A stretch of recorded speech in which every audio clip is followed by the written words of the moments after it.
Attention citizens, nuclear strike imminent.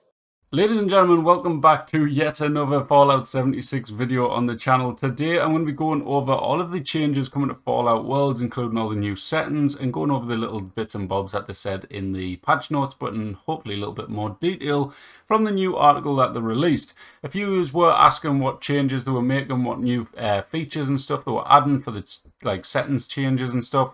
So here's a little video covering it all. So yeah, hope you do enjoy. If you do, hit the like button, subscribe, and if you want to help push the channel and stuff, drop a comment down below what you think of it for the algorithm. Comment for the algorithm, why not? But anyways, guys, let's jump straight in. Alright guys, so in the new Inside the Vault, they announced that we were going to be getting score from Fallout Worlds. Now in the new PTS Inside the Vault, so to speak, or Update Log, it's actually called, it says, in response to community feedback, we've implemented the ability for you to continue your season journey in Fallout Worlds. Going forward, you will be able to earn score from non-repeatable daily and weekly challenges you complete while playing in public and custom worlds. Now, a few people jumped straight on this in the comments of the last video saying, hold on a minute, how is this going to help anything? Yes, it's good that you can earn score, but you can't do the repeatable ones.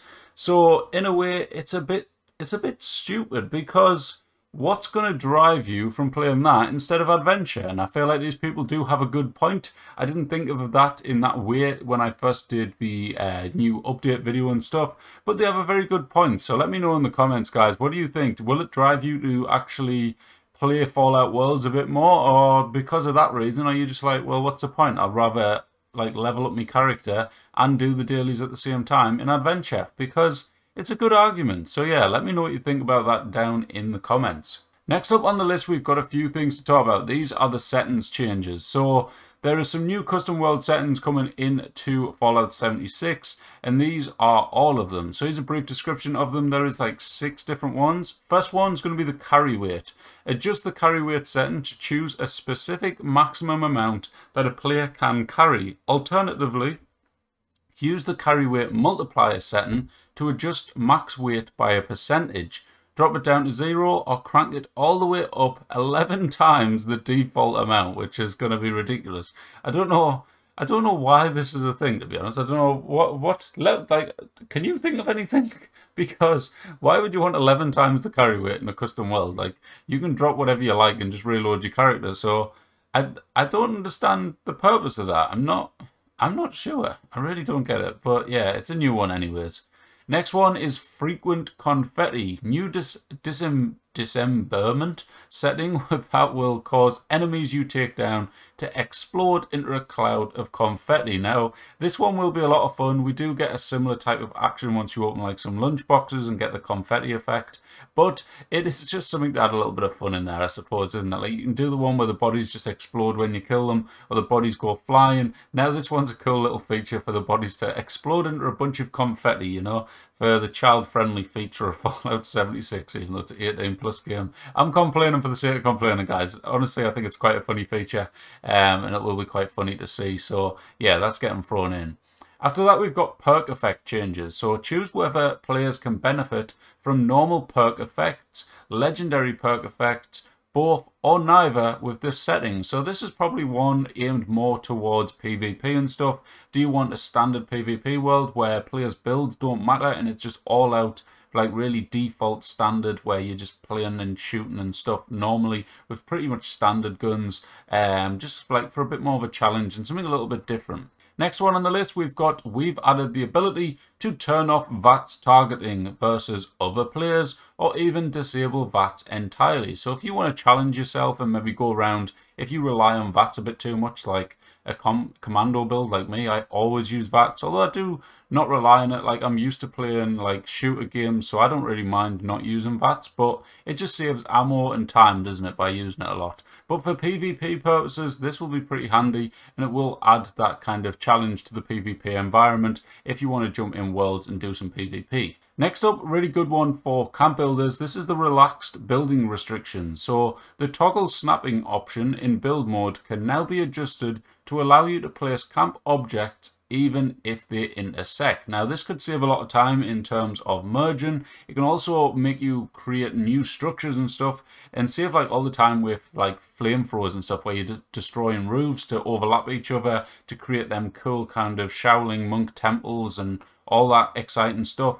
And also you could put like walls together, creating half walls and whatever else that you want to do. So lots of exciting stuff to come from that, to be fair.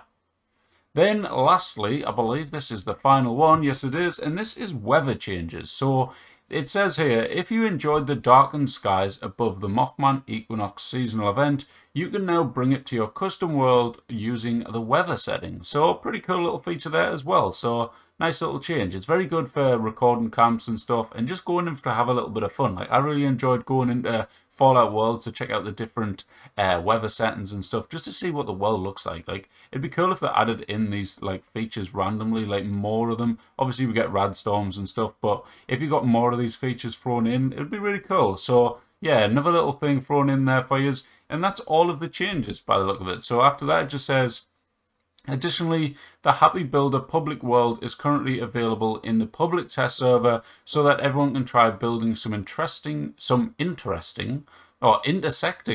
camp objects with the updated toggle snapping option. So it's in the PTS if you want to check it out and have a little play with it and stuff.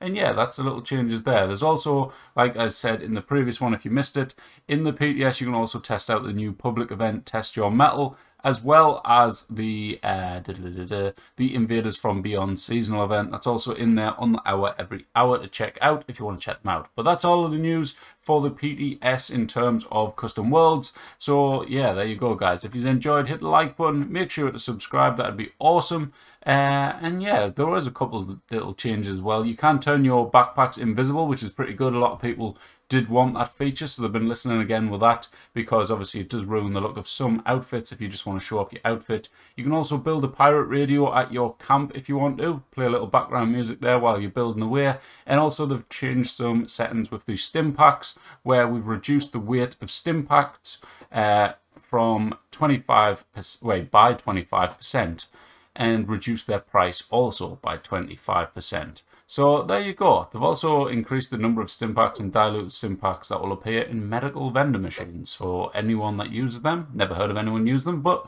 yeah, there's a change. Anyways, guys, that is it for today. Hope you've enjoyed. I'll catch you in the next one. Bye-bye. Attention, citizens. Nuclear strike imminent.